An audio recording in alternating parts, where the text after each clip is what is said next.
Bonjour à tous. Il est 6h du matin, on est le 14 février. Je n'ai toujours pas accouché, ni perdu les os, ni eu la moindre contraction. Voilà.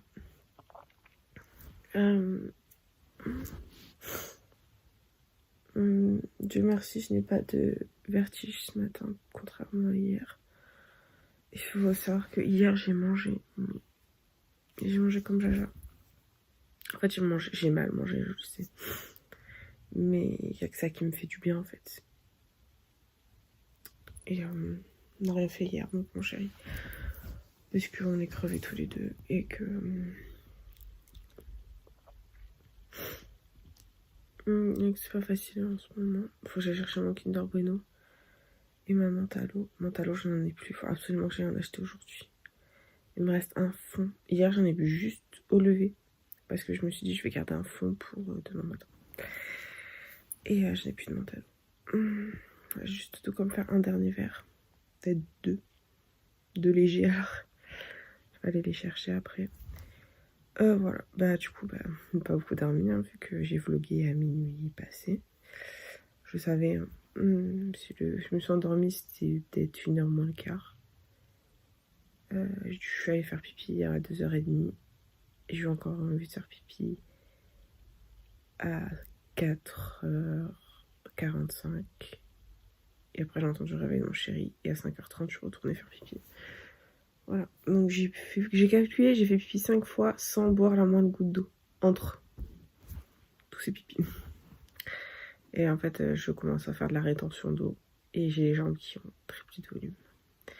Voilà. J'ai commencé à grossir des jambes, à faire beaucoup de rétention d'eau. Et du coup, je fais que faire pipi. Voilà, j'évacue. Voilà, je vais aller boire mon Mentalo, mon Kinder Bueno. Je n'ai pas le moral ce matin du tout. Vraiment pas le moral du tout. Ce week-end, hier j'ai eu des vertiges toute la journée. C'était l'horreur. Je voulais faire mon gâteau de la Saint-Valentin hier et j'ai eu des vertiges. Mais genre l'horreur. Du coup je vais le faire cet après-midi, mon gâteau de la Saint-Valentin. Parce que j'ai trop envie de le faire. C'est un petit challenge pour moi et j'ai une idée en tête que j'ai envie d'essayer. Puis mon chéri il a une petite journée aujourd'hui. Si, bien entendu, on parle au conditionnel, si personne n'est absent. Donc si personne n'est absent, mon chéri a une petite journée. Maman, il a une petite semaine. Après, la semaine prochaine, il remplace un mec qui est en vacances, si je dis pas de bêtises. Et je crois que la semaine d'après, c'est une semaine calme. Ou alors, je sais pas si c'est la semaine prochaine qu'il remplace un chauffeur en vacances. Ou la semaine d'après qu'il remplace un chauffeur en vacances et qu'il a une semaine calme. Et après, il est en vacances. En fait, il passe en congé jusqu'à ce que j'accouche, en fait. Donc, en fait, il lui reste 3 semaines de travail. Vu que mon terme est dans 3 semaines, il lui reste 3 semaines de travail et en fait, il passe automatiquement en vacances. Même si j'accouche, par exemple, 2 ou 3 jours après terme, les 3 jours avant mon terme, il sera en vacances. Donc, c'est cool. C'est cool. Mais là, je commence à mal le vivre. Le fait d'être toute seule le matin, là, ça commence à être un peu dur. Je vais me laver les cheveux ce matin. Ça commence à être psychologiquement dur d'être seule le matin. Et je déprime. Là, ce matin, je me suis levée avec l'envie de pleurer. Parce qu'en fait, j'ai peur. Enfin, je suis honnête. J'ai toujours peur d'avoir des vertiges. Bon là, Dieu merci mon Dieu, j'ai pas eu de vertige de la nuit ni ce matin. C'est ma grosse crainte. Après, dormir 5 heures par nuit, ça me dérange pas. Parce que je sais que je fais des siestes après. Et que je me rendors une fois que j'ai mangé ou quoi. Mais ouais, hier j'ai très très mal mangé. Pour vous dire, genre si je fais une journée dans ma peau, dans mon assiette, genre hier matin, j'ai commencé Kinder Bueno Mentalo. Après, j'ai mangé des madeleines. Après, j'ai mangé des céréales. Et genre, j'ai bouffé plus de céréales que mon chéri. À deux, on a bouffé quasiment un paquet de céréales. En plus, c'est des céréales genre aux noix, tout ça. Aux amandes et tout. Le truc qui m'a trop fait du bien. Après, j'ai bu du coca. Genre un truc rien à voir avec les céréales, s'il te plaît. Après, j'ai mangé un cookie. Mais genre un big cookie maison, quoi. Après, j'ai mangé mon repas de midi. Des crêpes aux champignons avec des pâtes et des frites. Genre un truc hyper healthy, quoi. Après, j'ai goûté. 2 heures après, j'ai goûté. Après, on a beaucoup papoté avec mon cher. On a fait que papoter. Hier, on a fait que papoter. C'était cool. J'aime trop papoter avec lui. Et pendant qu'il montait sa petite Pokéball. Et après, on a mangé quick. Voilà. Parce qu'on n'avait pas envie de faire à manger hier soir. Et du coup, on a mangé quick. Voilà. Comme j'ai mangé très healthy, j'ai dû boire, sans vous mentir, presque 1 litre. 1 litre de coca. Et en fait, le truc, c'est que c'est horrible. Je sais que je mange mal, hein. Je vous le cache pas, je mange très mal. Mais en fait, il y a que le coca et les aliments riches et gras qui me font du bien en fait quand j'ai mes vertiges. C'est hyper paradoxal parce que quand t'as des vertiges, t'as pas forcément envie de manger en fait. Enfin, en temps normal, moi je parle. T'as des vertiges, t'as pas forcément envie de manger. Mais les vertiges enceintes, enfin moi personnellement, en fait, j'ai le taux de sucre qui est hyper bas. Plus le fer qui est hyper bas. Donc, c'est gagnant. Et du coup, en fait, je sais que normalement, il faudrait que je mange des sucres lents et des aliments riches en fer. Et pas de sucre rapide, mais le truc qui me fait le plus de bien, c'est le coca. Les céréales, j'avoue, ça m'a fait du bien hier. Les céréales, ça m'a fait du bien. Mais le coca, c'est incroyable. Enfin, franchement, Dieu merci, j'ai toujours du coca à la maison. Toute ma grossesse, j'ai toujours au moins une bouteille ou une canette de coca à la maison parce que c'est mon sauveur. Après, bon, j'ai toujours bu beaucoup de coca. Hein. Là, je le cache pas. Toute ma vie, j'ai toujours aimé le coca. Mais là, pendant ma grossesse, mais si vous saviez comment le coca, ça m'a sauvé la vie toute ma grossesse. Mais franchement, Dieu merci, je fais pas de diabète gestationnel parce que avec l'anémie que j'ai en fer, enfin c'est... Je sais même pas si c'est l'anémie en fer ou l'anémie en sucre qui me fait ça. Ces vertiges, cette fatigue et tout. Mais Dieu merci, il y a le coca, quoi. Franchement, parce que c'est le truc, enfin, c'est le remontant direct. Après, je sais que c'est pas bon. Je sais que c'est pas bon pour mon bébé, mais en fait, j'ai pas le choix, quoi. C'est le seul truc qui me fait du bien. Après, j'ai mangé des pâtes, je mange des aliments riches en fer, je mange des fruits secs. Voilà, j'ai grignote des abricots secs. J'ai vraiment de tout, quoi. Mais le coca, enfin, c'est miraculeux, quoi. Vraiment, c'est miraculeux. Et c'est le truc qui m'a sauvée pendant ma grossesse, quoi. Que ce soit au premier trimestre ou au troisième trimestre. Au deuxième trimestre, moins. Beaucoup moins. J'en buvais pas plus que ça. J'en buvais pas... J'aimais les boissons gazeuses parce que je ressentais le besoin de boire du gazeux ou du sirop au deuxième trimestre. Parce que j'aime bien les boissons sucrées, enfin, je trouve ça sympathique, agréable et tout. Mais au deuxième trimestre, en fait, enfin, quand on dit vraiment deuxième trimestre, tu pètes la forme et que tout va trop bien et que tu kiffes la grossesse, c'est la vérité. Franchement, c'est trop la vérité. Et le deuxième trimestre de grossesse, c'est là où t'apprécies le mieux, quoi. Le troisième, il est dur. Hein. Moi, franchement, le premier trimestre, j'étais crevée à cause de l'anémie. Mais j'ai pas eu d'autres problèmes, entre guillemets. Pas que j'étais hyper anémiée, quoi. À part l'anémie et la chaleur, un peu l'été, ouais, c'était dur aussi, la chaleur. À part l'anémie, la chaleur, j'ai pas eu de problème, j'ai pas eu de nausée, j'ai pas eu d'autres problèmes de grossesse. Et le deuxième trimestre, jusqu'au milieu du 4e mois, en fait, ouais, ça se met... Dès que le 4e mois, il commence à s'installer tranquillement. 10 jours, 3 semaines, ouais, 10 jours, 15, allez, 10-15 jours après le début du 4e mois, en fait, Vraiment, t'as un regain d'énergie incroyable. Enfin, c'est comme si t'étais pas enceinte, en fait. Et ça, c'est ouf. Genre, t'es enceinte, mais t'as aucun désagrément de grossesse. Rien. T'es juste un peu plus fragile. Enfin, après, moi, c'est dans mon ressenti, j'ai eu aucun symptôme de grossesse. Rien. T'es juste un peu plus fragile. Moi, je dormais comme un bébé. Je dormais bien. Même des fois, à 6 h du matin, je faisais le ménage à fond. Je faisais à manger à tout le monde. Genre, je faisais des doggy bags à mon père, ma mère, mon chéri. Je faisais plein de repas, de ci, de ça. Je faisais plein de choses. J'allais faire les courses à fond. Je faisais tout à fond et tout. Et j'ai vécu à fond jusqu'au milieu du 7e mois. Et après, voilà, 7e mois, il est venu. 7e mois, donc c'est le 3e trimestre. Et ouais, jusqu'au milieu du 7e mois, donc moi, ça a fait Noël, en fait. Pleine forme, genre, mais forme olympique, quoi.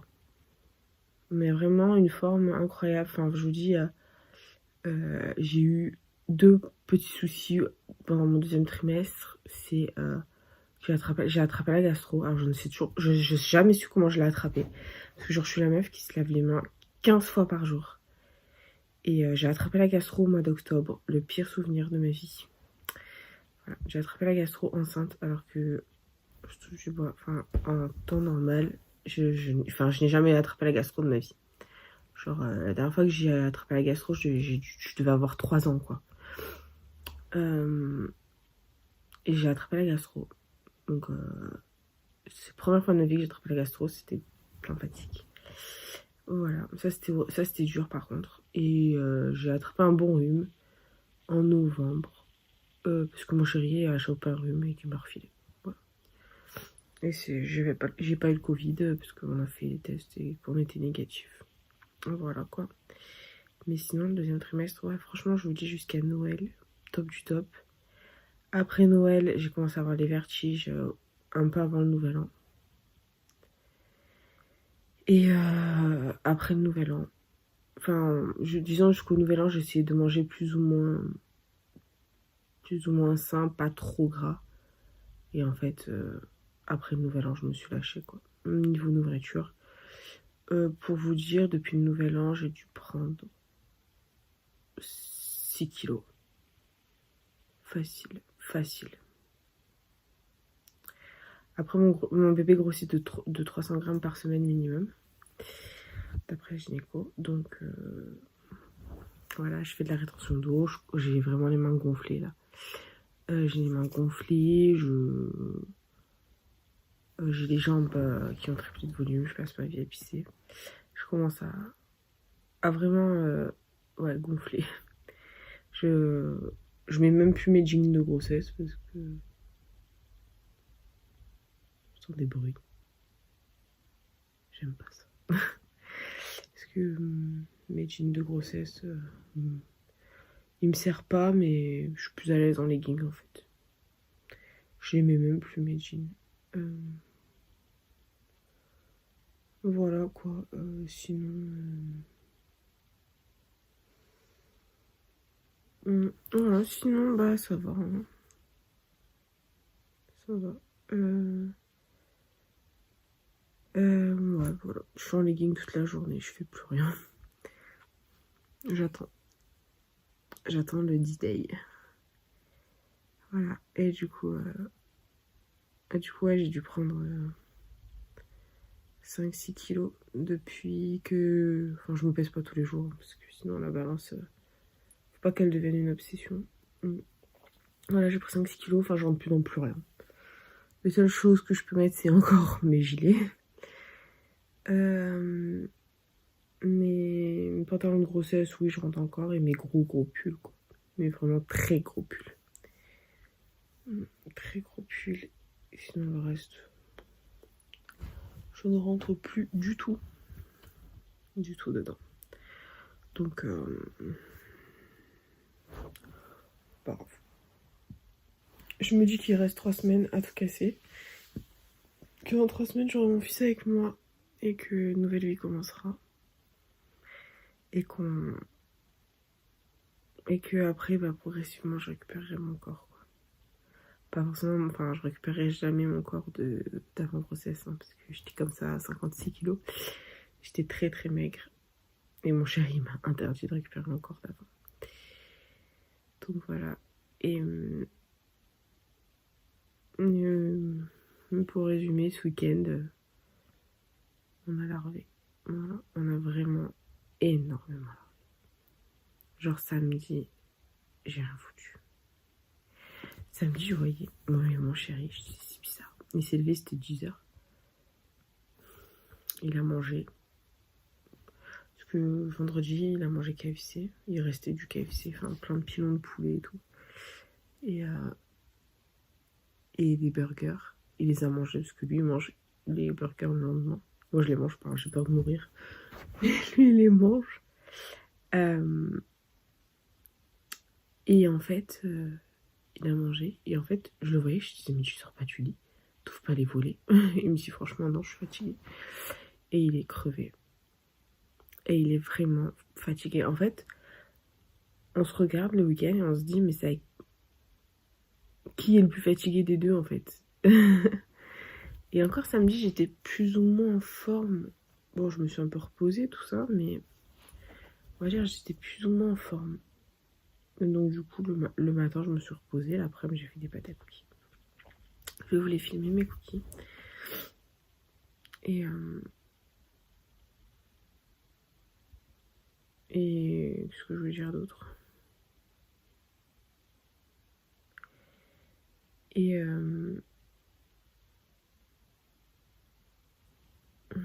ouais, j'ai fait mes pâtes à cookies. Après, samedi soir, on a mangé quoi? Ah ouais, on a mangé des pâtes au pesto rosso avec de la burrata et de l'avocat. C'était très très bon. C'était très très bon.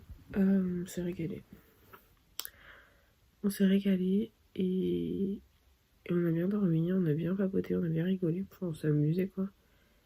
Et dimanche, je me suis levée avec les vertiges, donc j'ai pas compris. Dimanche, j'ai pas compris. Pourquoi je me suis levée avec des vertiges? Et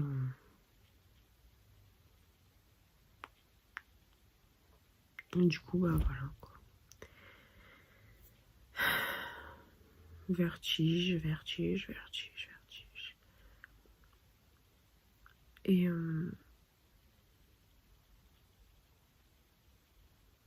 voilà quoi. Voilà, je bug parce que j'ai faim. Je vais aller manger. Ouais, je me suis levée avec des vertiges et après on s'est reposé, on a regardé des mangas, on a dormi, on a fait la sieste, on a larvé, mais ça nous a trop fait du bien. Je pense que mon chéri, ça lui a fait du bien. Après, je pense que il y a ce côté aussi où la vie normale le manque, je pense. Mais là, à mon avis, il a le contre-coup des grosses journées qu'il faisait à Noël. À Noël, il commençait à 6h du matin, il finissait pas avant 6h, 7h du soir. Parce que voilà, ils ont... à Noël, bah, forcément, ils ont un pic d'activité, vu que la livraison, bah, forcément, les gens commandent beaucoup plus à Noël que en temps normal, on va dire. Et vu qu'il n'a pas eu de vacances, rien, et il a rien eu pour se reposer, je pense qu'il est en train d'avoir le contre-coup de la période estivale. Et qu'il est vraiment, vraiment très fatigué. Et là, je pense qu'il a le contre-coup en fait. Parce qu'à chaque fois le week-end, genre en janvier, chaque fois le week-end, on était invités partout, Noël, tout ça. Noël, on a eu du monde, on était invités partout. Pareil, en janvier, on a enchaîné les repas. Puis, enfin, les repas de famille, c'est génial. On adore les repas de famille, que ce soit mon chéri ou moi. Mais au final, on est crevé en fait. C'est épuisant, les repas de famille. Et du coup, bah, mon chéri, du coup, il peut pas se reposer, il peut pas récupérer sa fatigue, tout ça. Et il est crevé. Et du coup, bah, la fatigue, elle s'accumule de semaine en semaine. Et voilà quoi, le réveil sonne à 5... Franchement, le réveil sonne à 5h15. Bon, moi, je suis habituée, donc maintenant, c'est moins dur pour moi. Mais lui qui est un gros dormeur, c'est dur pour lui. Après, voilà, on en a beaucoup discuté. Il se lève avec le sourire, il est content d'aller travailler, il adore son travail. Donc, pourvu que ça dure, quoi. Mais il est vraiment fatigué. Puis après, il y a bébé qui va arriver. Et ça va être autre chose. Enfin, disons que je vais essayer. J'essaie de faire en sorte que pendant qu'il travaille, ça le réveillera le moins possible. Et voilà, quoi. Bon, je suis quand même très inquiète pour lui parce qu'il est vraiment fatigué.